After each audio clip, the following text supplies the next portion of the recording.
having it be going from job to job to job. Find some of these things out now. That's what high school's all about. It's about exploring and going out there and figuring out what you want to do when you grow up. So I think it's really impressive. Thank you. When I speak to the high school kids, because it's your sophomores and juniors, instead of our slogan is jumpstart your career, I tell the kids, this is like test driving your car. How many of you are going to go out there and buy a car without test driving it? And I said, none of you. You guys need to test drive your career to see if this is what you really want to get into.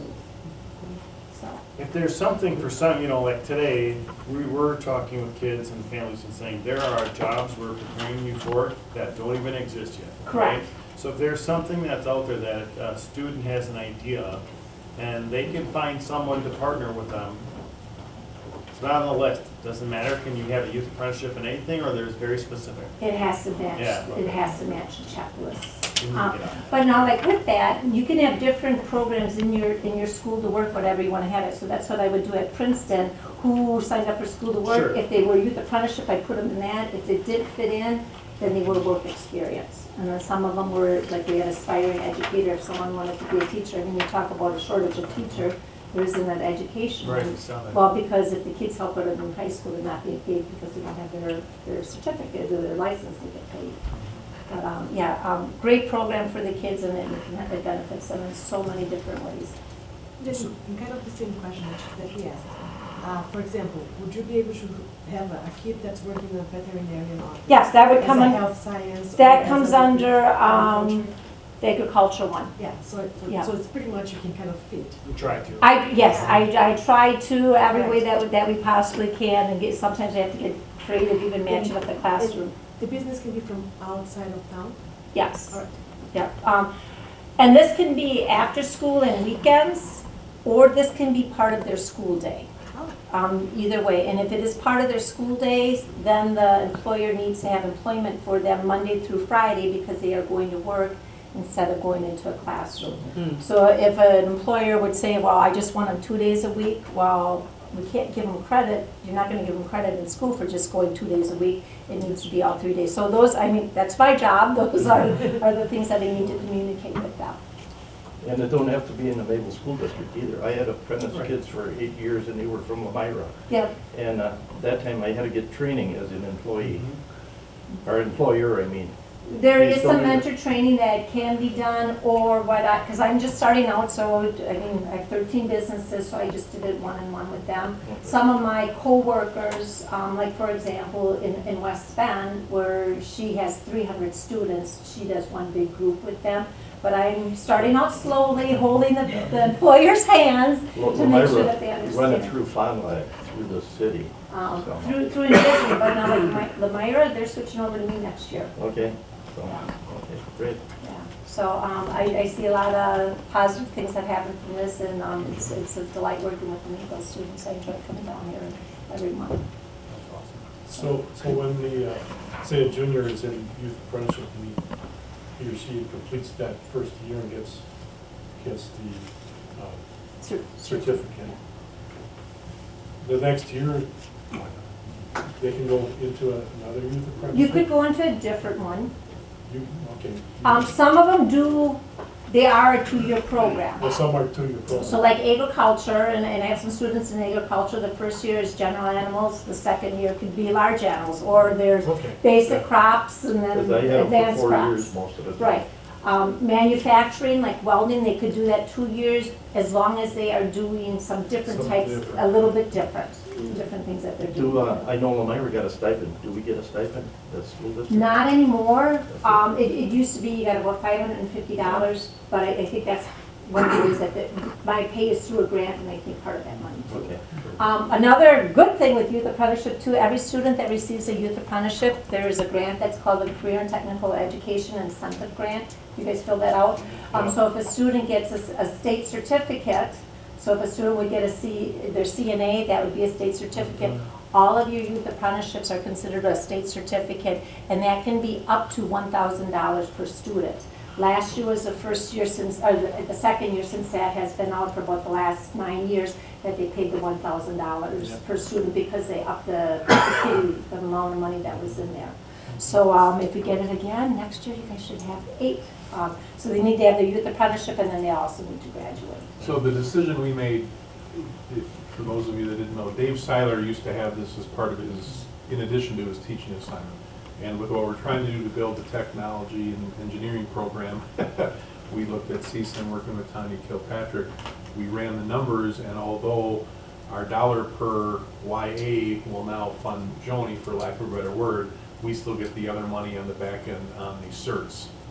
So, and it's just, and the other thing is Joni has the time to literally get out into the community and represent us very well, so we want to thank you, Joni. Well, thank you. We're very pleased. Yeah, what do we have 2 or 3 last year? 1? Well, It was and, really small. I mean, and We I was very kind low of, numbers. all the districts that I'm in, when this is thrown on, and that was me too, on your plate as a teacher, obviously your classroom comes first, and this is kind of on the back burner. Well, for me, as a face teacher, this is my front burner, and I'm gonna I'm gonna get this stuff done. And it's great when Joni's in the building, she's one of our, literally seen by the kids as one of our staff now, because she's Yeah. visible, and the kids ask to see her now, so it's really nice. So I'm enjoying it. Could they be in law enforcement? Is there such a thing? Is a possibility for law enforcement? Yeah, with law enforcement, I would say if I could get them in the office of the police station and doing some clerical work, that would be under IT. But there's not one in education, there's not one in law enforcement, there, child development. It's not every job, it's the jobs that have the competencies for. Could they be like for EMS, Um, paramedic? That doesn't come under, nope, that isn't one of them Health underneath health, services. yeah. And probably for that paramedic, would that be full-time employment? I mean, these smaller communities, it's. You can't follow them, they don't, it isn't all the time, and they Right. take your training at different times. Well, yeah, true, we don't, but somebody like Beaver Dam could, where they have full-time. I mean, and we try to make them fit. I have at Green Lake, I have a student who is working at a boat marina on the boats. There isn't a boat one, but we can kind of take the auto mechanic one, auto technician, and make it into what they're doing with boats there. So we try to fit them in as best we can. I do have a couple girls in Mayville that are lifeguards. I can probably count those summertime hours, but then they need to get another job because what they do in lifeguard doesn't meet the checklist for everything that's in health. What's the minimum we gotta pay the kids? Minimum wage, yeah.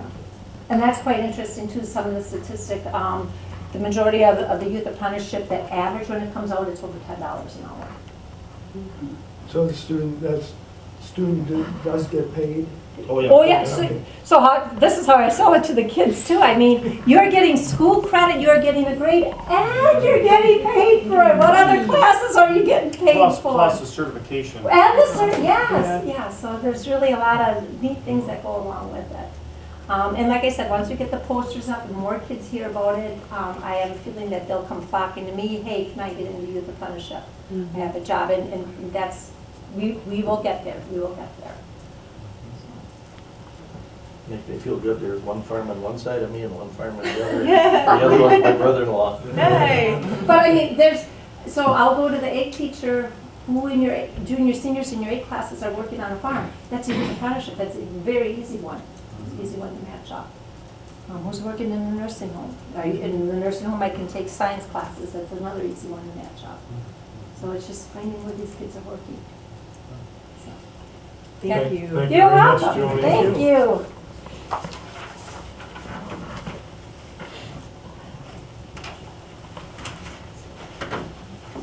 Okay, let's move down to the, Karen, let's hear from you. Special education. Back again. I'm not asking for staff.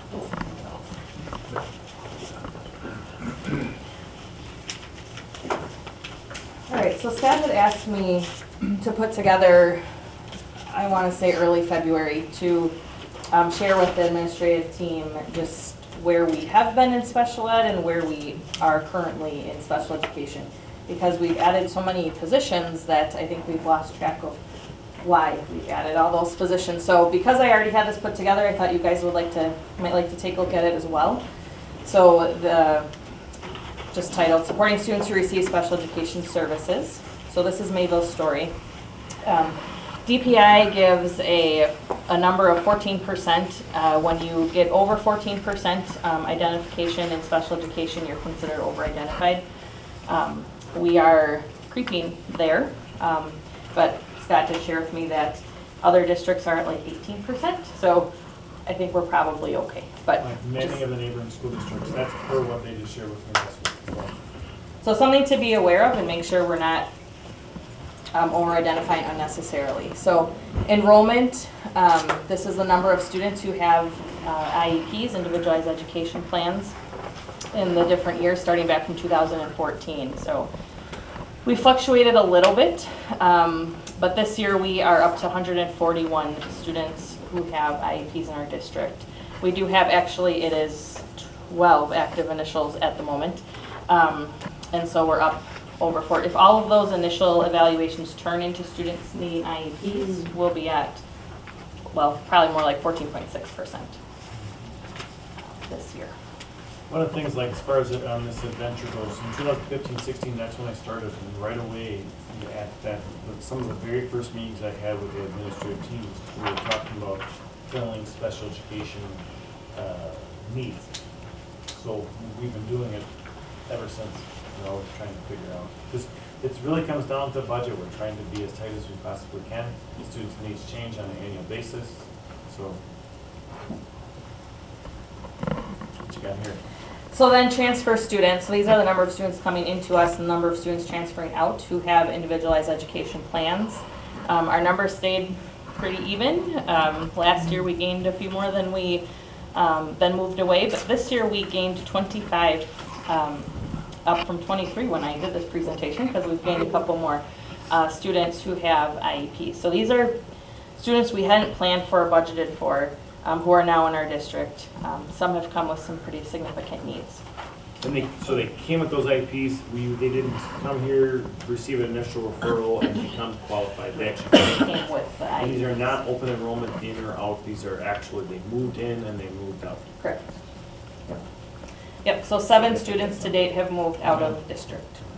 So, Like, yeah, I would almost say, like, looking at that, that's like, you have to keep going back in time, but it's almost, I'll use a big word like unprecedented. Look at that. I mean, it's such a, that's 3 times, 4 times. It's 3 times what some of those years were. and then this is the number of initial evaluations we're completing in a school year. So we stay pretty consistent. 16, 17, we had a higher number. To date, this year, we are at 26. 16 of those have turned into students who are eligible to receive special education services. So we've still got some lingering out there to finish up yet. But that looks like we'll be in alignment. Yeah, I don't think we'll be too far. So then talking about staffing, where we were and where we started the year and where we currently are at, just looking at it as obstacles are opportunities, and continuous improvement is our means to be innovative in how we're supporting students. So we ended last school year, the 18-19 school year, with 10 teachers, 21 paraprofessionals, all were full-time, 2.2 speech and language, 1 full-time occupational therapist. We had contracted our PT services from Dominichik. We had 1 full-time school psych. We had 2 hours dedicated to specially designed Phi-Ed. We had a full-time administrative assistant for special education. And then we had Alexis was doing our IEP translation, so she just kind of paid extra on the site to translate our IEPs to Spanish. So then this year we started, before we knew of the 26 move-ins, 9 teachers, 20 paraprofessionals. We started the year with 4 vacancies due to the needs that moved into the district. We were not adequately staffed when the year started. We increased our speech and language time this year to 2.5 FTEs. We have 1 full-time occupational therapist. We did hire CODA, which is an occupational therapy assistant. She had been working 1 day a week. Continued to contract PT services through Dominichik. We still had a full-time school psych, but we also contracted a school psych through CISA to help us complete the initial evaluations this year. We had 2 hours of specially designed Phi-Ed, and the special education administrative assistant was half-time to start the year. And then our OT, Yoli, became the person who translates our IEPs into Spanish. So then as of February, when I did this presentation for the administrative team, we have 12 teachers, 22 paraprofessionals, 3 para-vacancies, 2.5 speech, with a half-time lingering out there because the caseloads on our speech teachers are very high. We have a full-time occupational therapist. We increased our CODA support to be an additional day, so she's now in district 2 days a week supporting our occupational therapist.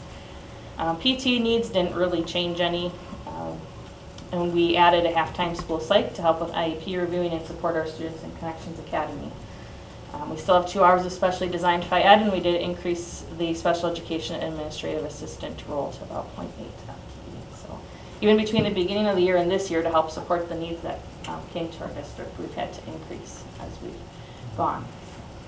Yeah, so the HR office and the onboarding of staff and all the changes have been pretty busy, I would say, compared to typically we try to have everything ready to go at the beginning of the school year. All of your onboarding and all your changes happen over summer, and there, now we move on. And this year, with all those move-ins, they didn't come at the beginning of school. They can just continue to come throughout the year. And with some of those IEPs, they just have a lot of needs. So you see a constant change in staffing. Is this indicative of what's going on in the state? All this turnover like this? I wouldn't say that having a district of our size having that many students move in is common. Yeah. That's a really high number, and the level of needs that they came with was also very, very high. So I wouldn't say that that's a normal trend. So in the state of Wisconsin, one of the things that's a big conversation in general is like mental health and overall wellness. So I would say there's, like, I've heard things like at kindergarten level, there, I think it was like 1,000% increase in suspensions in the United States of American kindergarten. Is that the right number? It's something like, see, because you go from very few to this many, it's a huge increase, right? So the number sounds inflated, but there's a major increase in, like, we're having staff training in trauma-informed care. We're talking about overall emotional well-being. We have a new social-emotional learning curriculum. So yes, I think that when you talk about specifically emotional needs, there's an uptick in the state of Wisconsin, the United States. When you talk about general special education, like LD, learning disability services, I would say no, there is not an increase there. There's not. It was really the emotional needs piece is what I would think would be the place where you're seeing, talking about high needs. There may be some intellectual disability students that have come in with high needs, but I think overall it's mostly been behavioral. Administrative assistant, actually it's 8 temps, is that one person? So Sam Teeters, Sam you do that? Teeters, so Okay. Sam helps to do the communication stuff Okay. for us. And Okay. so this is about as That's far where as she's willing to go in that role.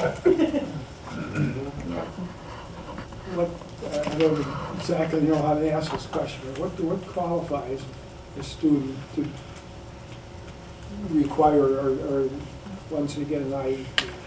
What, you were That's talking a about whole board emotional, workshop. what qualifies a student to be? So how do they access special education services? Yeah, what, Yeah, so yeah, that is kind of a, that's a big question. So I'm gonna put a timer on for 2 minutes. 2 minutes, ready to go. Testing my abilities here. So there are different disability areas. So a couple examples: emotional behavioral disabilities, intellectual disabilities, learning disabilities. Each one of those has different qualifying criteria that a student has to meet. If they meet those criteria, the second question we ask our teams is, do they need special education? Do they need specially designed instruction to access what other kids can access without an IEP? And if the answer to that is yes, then they can access special education services, and we draft the individualized education plan and determine how much support they're going to get, when they're going to get it, and where they're going to get it. So I could give you specifics and who qualifies for what, but it would be very lengthy. So DPI has these wonderful checklists for us that we bring to meetings when kids are referred for special education services. And we use those as our guide to determine whether or not they meet the criteria to actually qualify in any one area for special education. So now, And in that world, there's another piece, a layer, that's really grown throughout the last, I would say probably 5-6 years, would be 504s, which are accommodation plans, which are individualized learning plans based upon the student, but they're not the legal IEPs. Okay, so IEP is individualized education plan. So these are accommodation plans that say, hey, for Jim, we're gonna make sure we're gonna do this, this, this, and this. But when it gets put in writing like that and the team decision is there, that's actually a legally binding piece. So 504s actually have some teeth to them as far as this is what happens in schools. So you may not qualify for special education, but you could qualify for a 504. And really one could say, well, that's differentiation. Well, but it's actually a document that says this is what is expected outcomes for, Yeah. for staff. So 504s are differentiation. legal documents too, they're just under a different law. IEPs are under IDEA, 504s are under the ADA. So they're just governed by different offices, I guess. But school psychologists help to support the development of 504s. School counselors and administrators help to support the implementation of them. And so it does, like, while it's not on this, it has had an impact on how our school psychologists provide time and what their support looks like. So the initial thing is a referral. Right. Right, yep, it can come from school or parents. School or It just has to be in writing, signed and Parents dated. used to be a problem because the 504s weren't there. You know, they wanted them in there, but they didn't quite qualify or whatever it was. So you might not qualify for an IEP, but you still, based upon your whatever, for whatever purpose, you may still have a need in order to qualify for a 504. So like a good example, like you could have emotional disability, but at the same time, with the interventions that are happening at home, the interventions that are happening with medical care, that kind of stuff, you're good. You really don't need those kind of deep level special education services. But that student certainly has needs. So at that point in time, you know what? It's a perfect student that would qualify for a 504 because you really don't need the access to special education services, but they can benefit from having some of these, using my language, like extra scoop stuff, just a little bit extra support for them. And parents like to see that at times because it literally, like I said, it has teeth to it. Like, people have to do that. So the challenging part with this is some of the 504s from the state of Wisconsin, they're just becoming huge. There are a lot of responsibility and work to do. So the question is how do you end up as a part of special education? And the other piece is, so it's an initial referral that can come through parents or it can come through the teaching staff. The other part is, just because you qualify for special ed doesn't mean you're always special ed, too. So when we share a number with you, the number may look like this today. 2 weeks from now, we may have some fewer students in the mix because they end up having their IEP, which is reviewed annually, and they may end up being told, hey, you know what? We're great. We have an example of that with a student that actually is at Amity, which is an alternative school for us. It's a pretty hefty price tag for us to make a commitment to that. Well, they just went from that program to, they don't even qualify for special education services right now, which is very, very rare to see such a thing. But a huge celebration. Yeah. I would say. So one special ed doesn't mean you're always special ed. So that's something that's really important. And it is a team decision at all of these things. So when it's a family, school decision on every forefront here, there are times when it's not necessarily everybody's in agreement, but we sure like to try to keep it that way as much as possible. So that's our next thing. This is just some additional expenses that came with some of our kiddos. So, and we'll continue into next year. So we will build into the budgets audiology and teacher of the deaf and hard of hearing. We did have a student we needed to bring in a bilingual speech and language pathologist for. That was a one-time expense. So I want to see that. I don't project that to continue to next year. And any time that we're not able to provide the services here, like the teacher of the deaf and hard of hearing, like that piece, that is the decision that there's a phenomenal program for them to attend. No, we have a contract with CISA. Okay, for this one? Mhm. Okay, awesome. But we have had students attending a program down, where are they going to? Janesville. That is a school for the blind and Blind, that's what that is, okay, yeah. So, but even then, so now we're responsible to provide transportation for anything that's not within the district walls.